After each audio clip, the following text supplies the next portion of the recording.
Entrez si vous l'osez dans le labyrinthe du Minotaure pour faire avec lui une partie de Minodice, le jeu de plis avec des dés. Vous avez bien entendu, c'est un jeu de plis où on va lancer des dés.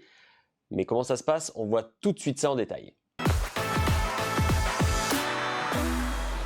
Dans une partie de Minodice, vous n'êtes jamais prêt pour l'ascenseur émotionnel que vous allez vivre grâce à ce jeu de dés qui va justement apporter un peu ce chaos avec les lancers de dés. Mais pour autant, vous allez devoir justement bien gérer vos dés pour remporter le nombre de plis que vous aurez pronostiqué. Parce que c'est ça tout l'intérêt de Minodice. C'est à chaque fois, nous allons tirer dans le pochon l'un ou les dés parmi 36.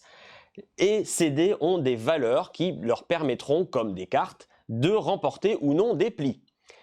Vous avez sur le petit paravent, pour chacun des joueurs, justement, le récapitulatif de tous les dés. Les dés les plus basiques, entre guillemets, vont ici du bas vers le haut. Le gris, il fait 3-0, donc les drapeaux, c'est, on va dire, un lancer raté. 1-1, et il fait des fois une face avec un chiffre 7. Le violet fait que 1, 2, 3, le jaune fait 3, 4, 5, le rouge fait 5, 6, 7, et les dés bleus, vert et marron, donc c'est bleu c'est sirène, vert c'est griffon, et le marron, qui est le seul dé marron du jeu, qui est le dé du Minotaure, ça ce sont des dés d'atout.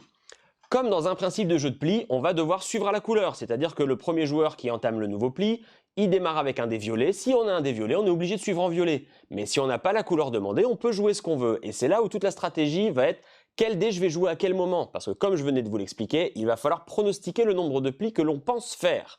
Le jeu enchaîne une succession donc de manches. Première manche, chacun pioche un dé et on va pronostiquer si on pense faire 0 ou 1 pli, forcément sur un dé.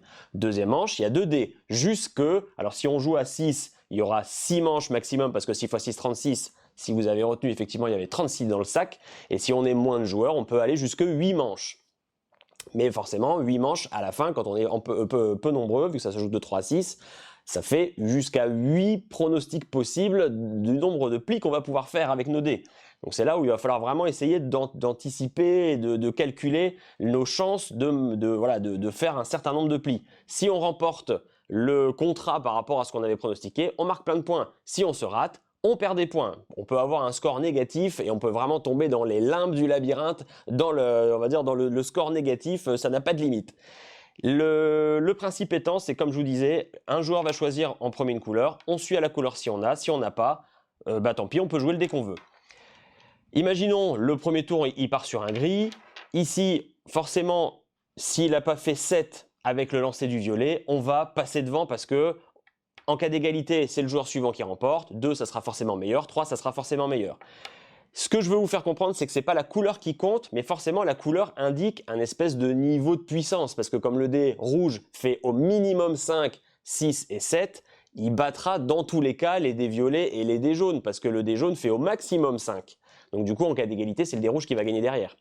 Donc c'est pour ça que selon un peu la couleur de notre jeu, on va avoir une idée du nombre de plis potentiels qu'on pourra faire.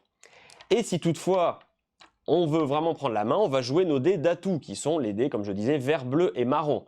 Mais sur ces dés d'atout, il y a 2 faces sur les 6 qui sont des drapeaux et qui vont nous faire échouer notre lancer. Et c'est pour ça que je parlais d'ascenseur émotionnel au début de cette vidéo, c'est que même quand on est quasiment certain, parce que toutes les chances sont de notre côté en termes de statistiques, il suffit d'un drapeau pour que nos plans s'effondrent, mais ça c'est tout le sel et le côté vraiment théâtral et vraiment l'ascenseur émotionnel, j'en reparle, mais c'est vraiment ça dans Minodice, qui va vraiment générer l'émotion autour de la table. Sachant qu'il y a aussi une petite mécanique sur les dés, c'est que la sirène bat le Minotaure bat les griffons battent les sirènes. Et ça rajoute des points bonus si effectivement vous avez réussi, entre guillemets, à manger l'autre dé de la couleur que vous battez en cas de duel. Maintenant, il faut avoir rempli son contrat, donc c'est pour ça que c'est très très important. Et voilà pour Minodice, l'archétype du jeu à sensation avec le coup de théâtre que peut provoquer les dés. Je vous souhaite de très bonnes parties que je sais d'avance endiablées pour Minodice et vous donne rendez-vous pour une prochaine vidéo du pitch. À très bientôt.